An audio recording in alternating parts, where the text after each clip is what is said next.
হবে কথা দেওয়া হয়েছিল, কিন্তু 94 সালের মাগুরার নির্বাচন কারা আয়োজন করেছিল? কারা 94 সালে মাগুরার নির্বাচন আয়োজন করেছিল? আজকে আবার এই সংসদে দাঁড়িয়ে আবার এমন একটা ব্যবস্থা নিয়ে যাচ্ছেন, আরেকবার যে মাগুরার নির্বাচন আয়োজন করবেন না, এর নিশ্চয়তা কে দিবে? এর নিশ্চয়তা কে দিবে?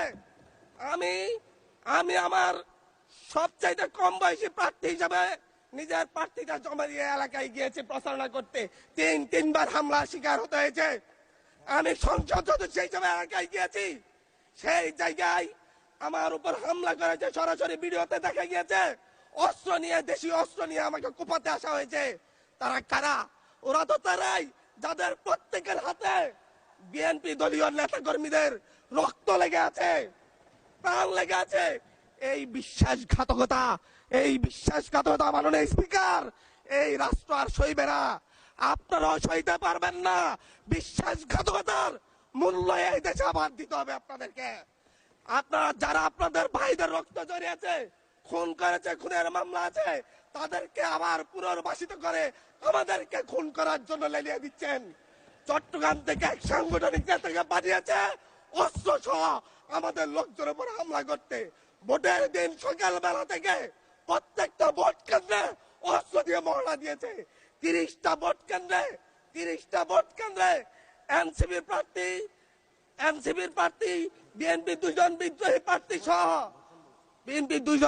প্রার্থী সহ কারো এজেন্টকে ঢুকতে দেওয়া হয় নাই। এটার জন্য কি আমরা আমাদের রক্ত জড়িয়েছি? মাননীয় স্পিকার, ইলেকশনের একদিন পরে আমাকে আর 1 মিনিট বাড়িয়ে দিবেন মাননীয় স্পিকার, 1টা মিনিট।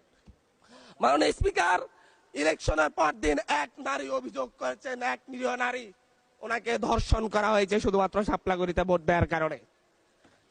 1 ঘন্টার মধ্যে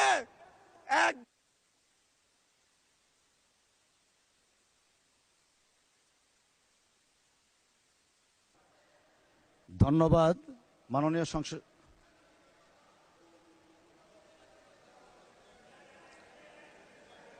আচ্ছা ঠিক আছে, 1 মিনিটের মধ্যে সংক্ষিপ্ত শেষ করবেন, 1 মিনিট।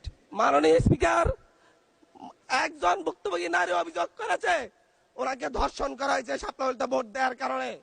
সার্কেল এসপি 1 ঘন্টার মধ্যে বলেছে এই ধরনের কোনো ঘটনা ঘটে নাই। আজকে 42 দিন পার হয়েছে, এখনো ডিএনএ রিপোর্ট আসে নাই। মামলা নিতে 3 দিন দেরি হয়েছে। সিভিল সার্জন অফিস তদন্ত কমিটি করে দিয়েছে, তদন্ত কমিটির রিপোর্ট জমা দিয়েছে। ভুক্তভোগী নারী জানে না তার তদন্ত রিপোর্ট কি এসেছে। এই ভয়াবহ পরিবেশ তৈরি কারা করছে?